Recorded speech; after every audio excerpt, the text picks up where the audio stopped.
progress has been made since last July.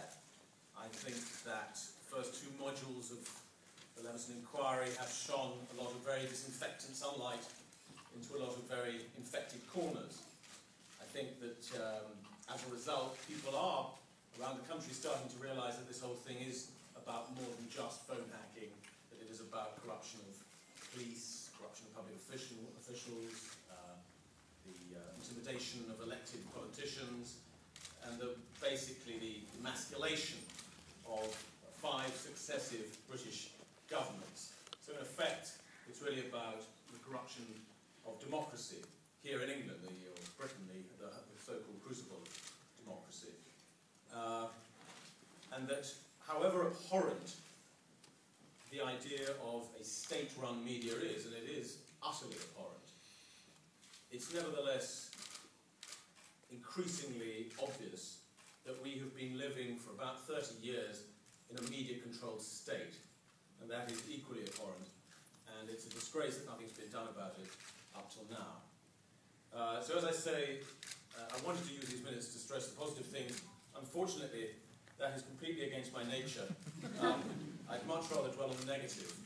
And I'll be quick, but the big negative for me, the big worry, is that we, in all the flurry of pyjama parties and police horses and dodgy texts and dodgy emails, that people may come to think that this whole business, this whole scandal is confined to one news organisation.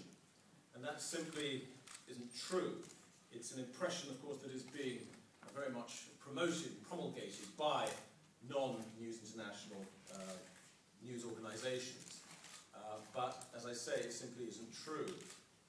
All the evidence shows that unethical, illegal, criminal behaviour was widespread throughout the entire tabloid end of Fleet Street. And evidence of that, for evidence of that, you don't really need to listen to some of the anecdotal evidence from Leveson. I gave some myself when I was banging on about the plummy-voiced woman. You don't need to even listen to Macmullen, or even worse, Rich, talking about what their experience of inside the industry. You don't even need to decide whether you particularly believe the evidence of, for instance, Piers Morgan. You just have to look at the database containing the Motorman files.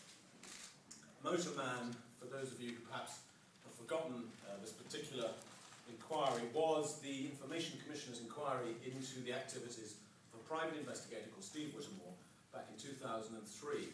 Steve Whittemore, his business, he ran a number of sort of con men and blaggers who, in return for money, were able to obtain personal data on individuals from the Police National Computer, from the DVLA, from British Telecom, and from the various mobile phone companies.